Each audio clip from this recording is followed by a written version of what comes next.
Hello, this is the final team update video for the Dark Bowl season. In the previous videos, I've looked at the game that they just played and the game that they're going to play. Obviously they're not necessarily going to be playing another game anytime soon. So I've gone through the teams and I've basically found 4 awards within each team to give. There is the Silver Star, which means that that player played in all 5 games of the Dark Bowl season.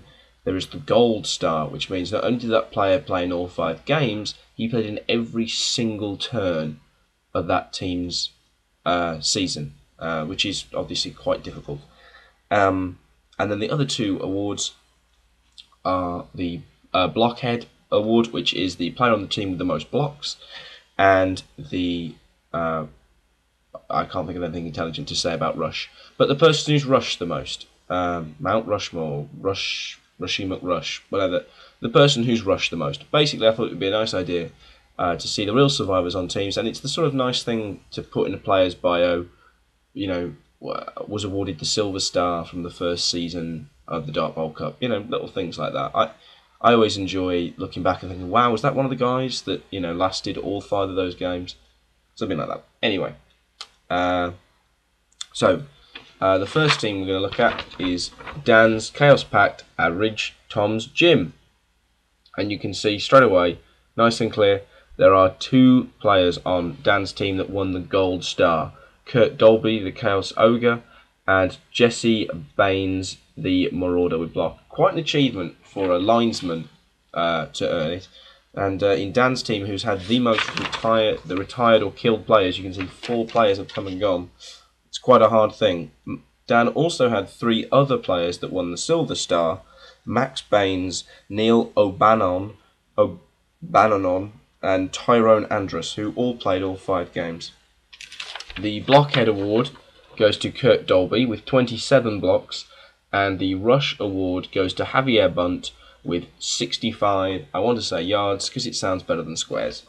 So, yep, there we go. There's unsurprising, really, that the Chaos Ogre and the Dark Elf Renegade did most of the work, but very impressive from Jessie Baines to come through that every single turn of every game. So, next up, the Thaurissian Thunderers. Now, unsurprisingly, in a squad filled with Chaos Dwarf blockers, Sean has picked up a lot of Silver Stars, but there are also 3 Gold Stars.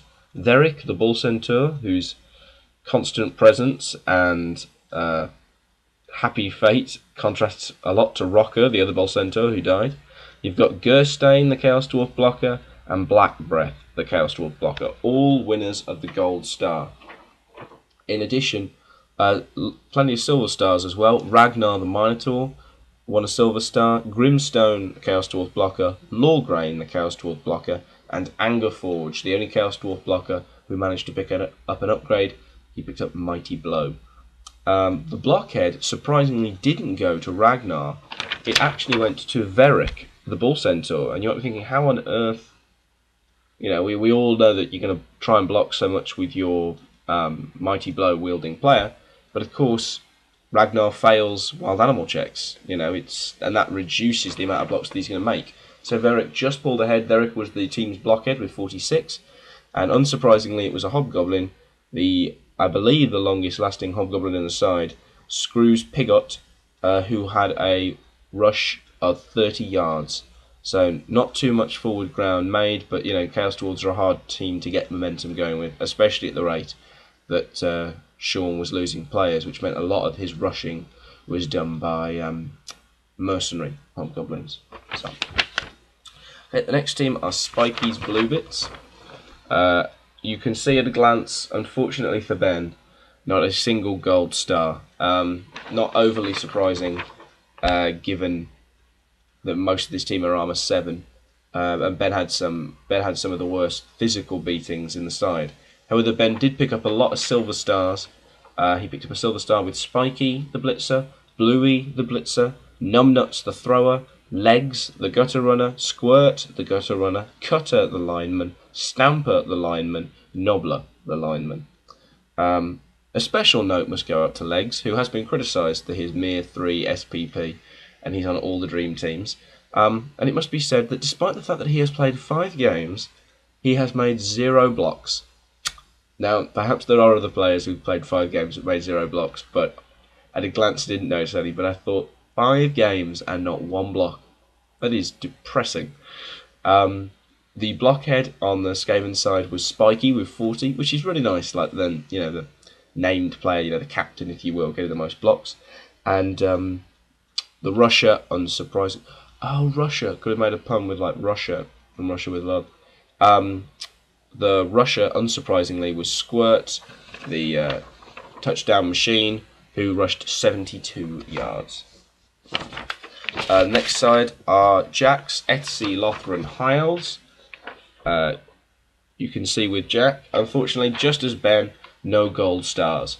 The Hiles were the least physical side in the league, arguably, since Skaven did have the option of Rat Ogres. But Jack has picked up quite a few silver stars. I'm only going to use the second names at Jack's request. So Gemdrum, the lineman, Cometsnake, the thrower, Brushwand, the lineman, Hopebuck, the lineman, Doomlyre, the lineman, Flamestealer, the lineman, and Pathfalcon, the lineman. The blitzer. Sorry, getting too used to saying that. Unsurprisingly, the 4 out of the 5 linesmen that gained the silver star are the 4 linesmen on the side that have all had an upgrade, all had block. So clearly, just being around in a high health team gets you upgrades. It's a real credit to Pathfalcon and the way that Jack uses his blitzers, that Pathfalcon gained both the Blockhead award with 26 blocks and the Russia award with 37. So truly doing what a blitzer should be doing, carrying the ball and smashing heads. I'm sure the catchers came awfully close, but they came into the side later, so they didn't have as much time to pick it up. And Iron Lizard was close, but I think that game he missed may have, and the game that he missed that Pathfalcon just was a god, probably counted for 90% of Pathfalcon's stats. Next team are Matt's Stochastic Slashers. You can see Matt has 1 gold star for Gauss, the linesman. It's interesting because Matt's side, most of the work has been done by the linesman. I've seen like those linesmen pop up all the time, and Gauss is a name that keeps throwing up. So it's nice to see. Occasionally you think, oh, that name comes up all the time, and it has, because he's been in every single game in every single turn. But Matt picked up a lot of silver stars as well. Trigonometry, the Snow Troll, Lenny R Systems, the Ulfenwerner, Algebra, the Ulfenwerner, Newton, the linesman, Euler, the linesman, Euclid, the linesman, Lagrange, the linesman, and Leibniz, the linesman. The Blockhead on Matt's side was Trigonometry with 35, which, despite the fact that he's a Snow Troll, so he's going to fail wild animal rolls, of course, with all of Matt's side being so blocky, there's not like a focal point in the same way that there was for Ben or Jack with their blitzers, because they all have block. Matt can block fairly well with all of them. So I think Trigonometry just got that bit more focus because he is the clawed individual. And the Russia was Gauss with 47, which, again, you know, seems appropriate. And the final team are Alex, Egyptian Disco, Khemri side. You can see at a glance 3 gold stars for this formidable side. Unsurprisingly, 2 of those gold stars belong to Tomb Guardians, Susanna Hoffs and Vicky Peterson.